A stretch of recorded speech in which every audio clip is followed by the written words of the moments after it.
معزز خواتین و حضرات، السلام علیکم۔ آپ کا میزبان اجمل ملک پروگرام اسلام اور انسانیت کے ساتھ حاضر ہے۔ ہمارا آج کا موضوع ہے پاکستان سعودیہ معاہدے کی حقیقت۔ پاکستان اور سعودیہ کا یہ معاہدہ یقیناً اسرائیل کے خلاف ہے، اور یہ معاہدہ کن بڑی قوتوں نے کروایا ہے اس کی تفصیل یقیناً پس پردہ ہے اور وقت آنے پر ہی سامنے آئے گی۔ لیکن ہمیں اسرائیل کو یہ یاد دلانا ہوگا کہ امریکہ، برطانیہ اور فرانس نے جرمنی اور جاپان پر ایٹم بم گرائے اور ان کی اینٹ سے اینٹ بجا دی۔ کمیونزم کے خلاف اسلامی جہاد کے نام پر پاکستان کو استعمال کر کے روس کو ٹکڑے ٹکڑے کر دیا۔ اب اسرائیل کو اسلام کے خلاف استعمال کر کے یہودیوں کو نفرت کا نشانہ بنانے کی منصوبہ بندی لگتی ہے، اور اگر اس کے جواب میں مسلمانوں نے یہودیوں پر خودکش حملوں کا سلسلہ شروع کر دیا تو پھر یہودی دنیا میں کہیں بھی سکون کی زندگی نہیں گزار سکیں گے۔ امریکہ نے مجاہدین کو روس کے خلاف استعمال کیا، پھر پاکستان اور عراق کو نشانہ بنایا، اور اب اپنے کرتوت کا خمیازہ خود بھگتنے کے بجائے اسرائیل و یہود کو نشانہ بنانا چاہتا ہے۔ سورہ آل عمران کی آیت نمبر 64 میں اللہ تعالیٰ ارشاد فرماتا ہے، اے اہل کتاب، آؤ اس بات کی طرف جو ہمارے اور آپ کے درمیان برابر ہے کہ ہم عبادت نہیں کرتے مگر اللہ کی، اور اس کے ساتھ کسی چیز کو شریک نہیں کرتے، اور نہ مناتے بعض کو بعض اللہ کے علاوہ ارباب۔ بس اگر یہ پھر جائیں تو کہو کہ ہم گواہی دیتے ہیں کہ مسلمان ہیں۔ اس آیت پر نصارہ سے زیادہ یہود پورا اترتے ہیں۔ عیسائی شرک کرتا ہے، یہودی آج توحید کے علم بردار ہیں، لیکن مسلمانوں کی اپنی حالت نصارہ سے بھی بدتر ہے۔ ہم کمزور ہیں، ہمیں یہودیوں سے لڑوانے والی شیطانی قوت سے ہوشیار رہنا ہوگا۔ اگر ہم ایک یہودی خاتون جمائمہ کے بچے قبول ہیں تو پھر دشمنی کس بات کی ہے؟ اگر فلسطینی یہودی عورتوں سے شادی کرتے اور اسرائیلی بچوں کی یہودی مائیں ہوتی تو اسرائیلی ان کے ماموں بنتے۔ قرآن نے رشتہ کی اجازت دی ہے تو پھر بھرپور فائدہ اٹھانا چاہیے تھا۔ یہ قرآن کسی مولوی نے نہیں لکھا، بلکہ اس میں بڑی حکمت عملی ہے۔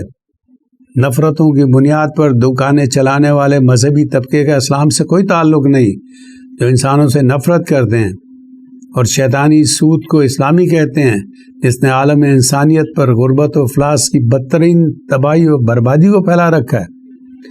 نواز شریف نے جمعیت علماء اسلام کے بانی مولانا احمد علی لاہوری کے پوتے اور جانشین مولانا محمد اجمل قادری کو 2 دفعہ اسرائیل بھیجا تھا۔ نواز شریف ماضی میں 3 دفعہ اس ملک کا وزیر اعظم رہا ہے، اب بھی انہی کی حکومت ہے۔ مولانا عبید اللہ نور، مولانا درخواستی اور مولانا سمیع الحق کی جمعیت علماء اسلام اور جماعت اسلامی نواز شریف کی دم چھلہ رہ چکی ہیں، اور اب مولانا فضل الرحمان، جمعیت اہل حدیث وغیرہ دم چھلہ ہیں، جبکہ باقی سیاسی جماعتیں پیپلز پارٹی اور ANP وغیرہ ویسے ہی مذہب کے نام پر سیاست نہیں کرتی ہیں۔ تبلیغی جماعت کو اسرائیل میں کام کرنے کی اجازت ہے، دعوت اسلامی کو مل سکتی ہے۔